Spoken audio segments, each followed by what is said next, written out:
편히 섰던 것도 잘못인가요? 나 차가운 도시의 따뜻한 여잔들.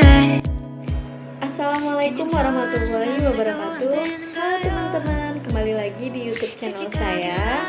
Perkenalkan, nama saya Megawati Aji Putri, nomor induk mahasiswa C1 Channel 19132, Prodi Akuntansi, Fakultas Ekonomi dan Bisnis, Universitas Jambi. Nah, sama seperti video sebelumnya, kali ini saya juga akan mempresentasikan sebuah materi yang berjudul persediaan. Langsung saja simak videonya yuk. Baiklah, langsung saja ke pembahasan yang pertama, yaitu pengertian persediaan. Persediaan adalah pos-pos aktiva yang dimiliki oleh perusahaan untuk dijual dalam operasi bisnis normal atau barang yang akan digunakan atau dikonsumsi dalam membuat barang yang akan dijual. Dapat disimpulkan bahwa persediaan atau inventory merupakan aktiva perusahaan yang menempati posisi yang cukup penting dalam suatu perusahaan, baik itu perusahaan dagang maupun perusahaan industri atau manufaktur. Apalagi perusahaan yang bergerak di bidang konstruksi, hampir 50% dana perusahaan akan tertanam dalam persediaan, yaitu untuk membeli bahan-bahan bangunan. Kemudian yang selanjutnya ada klasifikasi persediaan. Yang pertama, menurut PSAK nomor 14 tahun 2007, istilah persediaan dalam akuntansi ditujukan untuk menyatakan suatu jumlah aktiva berwujud yang memenuhi kriteria. Berdasarkan PSAK, Pernyataan Standar Akuntansi Keuangan Indonesia nomor 14 yang menyatakan bahwa persediaan adalah aktiva, yaitu tersedia untuk dijual dalam kegiatan usaha normal, dalam proses produksi dan atau perjalanan, kemudian dalam bentuk bahan atau perlengkapan untuk digunakan dalam proses produksi. Berikutnya, menurut jenis perusahaan, persediaan barang diklasifikasikan sesuai dengan jenis usaha perusahaan tersebut. Dalam perusahaan perdagangan, persediaan barang merupakan aktiva dalam bentuk siap dijual kembali dan yang paling aktif dalam operasi usahanya.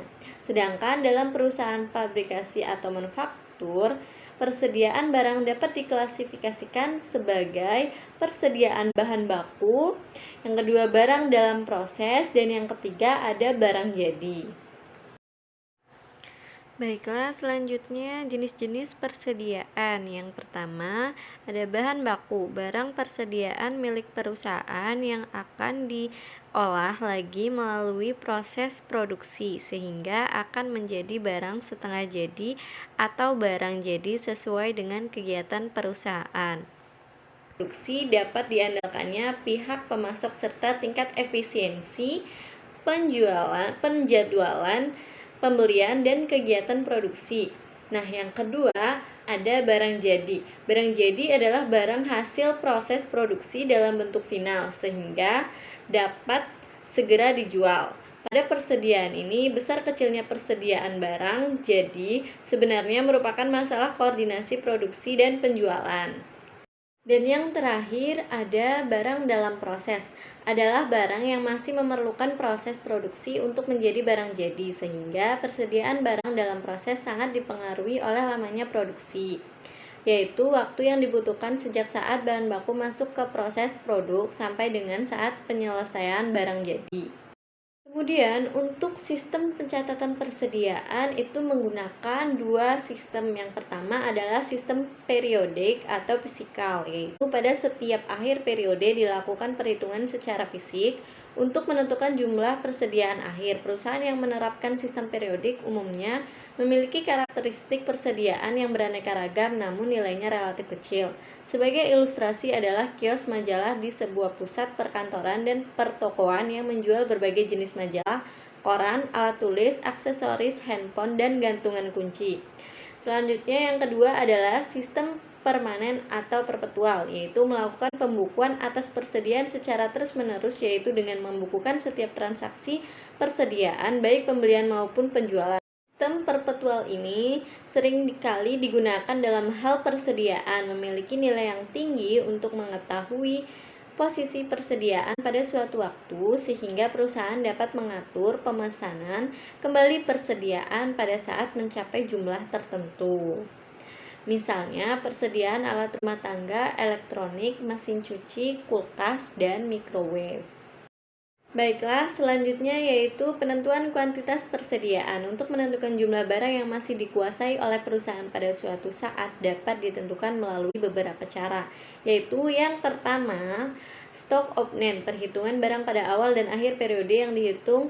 Cara ini merupakan ketentuan yang harus dilakukan oleh manajemen untuk menentukan jumlah persediaan akhir sebagai salah satu persyaratan memperoleh unqualified opinion. Yang kedua ada menggunakan metode pencatatan perpetual. Yang ketiga ada metode gabungan antara metode pencatatan perpetual dengan stock of name. Dan yang terakhir ada menggunakan metode penilaian berdasarkan hubungan agregatif, yaitu gross profit method dan release inventory method. Selanjutnya ada metode dalam penentuan nilai persediaan. Yang pertama ada metode FIFO atau first in first out. Dalam metode ini barang yang pertama kali masuk dianggap dijual terlebih dahulu. Jadi harga barang yang masih tersisa di persediaan kita adalah barang-barang yang terakhir dibeli oleh kita. Yang kedua ada metode LIFO atau last in first out. Metode ini merupakan kebalikan dari metode yang pertama disebutkan di atas.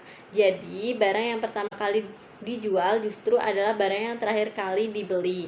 Dan barang yang masih ada di persediaan kita adalah barang-barang yang pertama kita beli. Berikutnya ada metode rata-rata atau average method. Nilai persediaan barang yang ada di unit usaha kita dihitung berdasarkan harga rata-rata pembelian. Dalam metode ini terdapat dua cara perhitungan yang berbeda. Yang pertama rata-rata sederhana. Nilai rata-rata ditentukan dari rata-rata harga beli barang secara global. Dan yang kedua ada rata-rata tertimbang. Nilai rata-rata per unit. Yang keempat ada metode identifikasi khusus. Dalam metode ini penilaian barang sesuai dengan nilai masing-masing jenis barang yang ada. Jadi dalam metode ini setiap barang haruslah jelas dari mana asal-usulnya serta harga yang diperoleh ketika pembelian barang tersebut. Baiklah, selanjutnya ada pengakuan. Persediaan diakui pada saat yang pertama potensi manfaat ekonomi masa depan diperoleh dan mempunyai nilai atau biaya yang dapat diukur dengan andal. Biaya tersebut didukung oleh bukti atau dokumen yang dapat diverifikasi dan di dalamnya terdapat elemen harga barang persediaan sehingga biaya tersebut dapat diukur secara andal. Jujur, dapat diverifikasi dan bersifat netral. Yang kedua, pada saat diterima atau hak kepemilikannya dan atau penguasaannya berpindah. Dokumen sumber yang digunakan sebagai pengakuan perolehan persediaan adalah faktur, kwitansi, atau berita acara serah terima. Baiklah, yang selanjutnya ada pengukuran. Persediaan disajikan sebesar biaya perolehan apabila diperoleh dengan pembelian. Biaya perolehan persediaan meliputi harga pembelian, biaya pengangkutan, biaya penanganan, dan biaya lainnya yang secara langsung dapat dibebankan pada perolehan persediaan. Nah, hal yang mengurangi biaya perolehan persediaan itu ada dua, yang satu potongan harga dan yang kedua adalah rabat dan lainnya yang serupa. Baiklah, yang selanjutnya ada pengukuran berdasarkan harga pokok produksi digunakan apabila persediaan diperoleh dengan memproduksi sendiri. Harga pokok produksi dapat terdiri dari biaya langsung yang terkait dengan persediaan yang diproduksi dan biaya tidak langsung yang dialokasikan secara sistematis. Harga pokok produksi dapat terdiri dari biaya langsung yang terkait dengan persediaan yang diproduksi dan biaya tidak langsung yang dialokasikan secara sistematis. Dalam menghitung harga pokok produksi dapat digunakan biaya standar. Dalam hal perhitungan biaya real sulit dilakukan. Baiklah, pengukuran yang selanjutnya adalah nilai wajar yang digunakan apabila persediaan diperoleh dari cara lainnya. Contoh proses pengembangbiakan hewan dan tanaman, donasi, rempasan, dan lainnya. Persediaan yang dimaksudkan untuk diserahkan kepada masyarakat, biaya perolehannya meliputi harga pembelian serta biaya langsung yang dapat dibebankan pada perolehan persediaan tersebut. Baiklah, selanjutnya ada penyajian. Persediaan disajikan di neraca pada bagian aset lancar. Nah, dalam rangka penyajian persediaan di neraca, Satuan Kerja melaksanakan inventarisasi fisik atau stock of name. Persediaan yang dilakukan setiap semester. Untuk selanjutnya berdasarkan hasil inventarisasi fisik tersebut dilakukan penyesuaian data nilai persediaan. Selanjutnya ada pengungkapan. Persediaan diungkapkan secara memadai dalam catatan atas laporan keuangan hal-hal sebagai berikut, antara lain kebijakan akuntansi yang digunakan dalam pengukuran persediaan, penjelasan lebih lanjut persediaan seperti barang atau perlengkapan yang digunakan dalam pelayanan masyarakat, barang atau perlengkapan yang digunakan dalam proses produksi, barang yang disimpan untuk dijual atau diserahkan kepada masyarakat, dan barang yang masih dalam proses produksi yang dimaksudkan untuk dijual atau diserahkan kepada masyarakat. Penjelasan atas selisih antara pencatatan dengan hasil inventarisasi fisik dan jenis, jumlah, dan nilai persediaan dalam kondisi rusak atau usang. Selanjutnya ada perlakuan khusus. Barang persediaan yang memiliki nilai nominal yang dimaksudkan untuk dijual seperti pita cukai dinilai dengan biaya perolehan terakhir.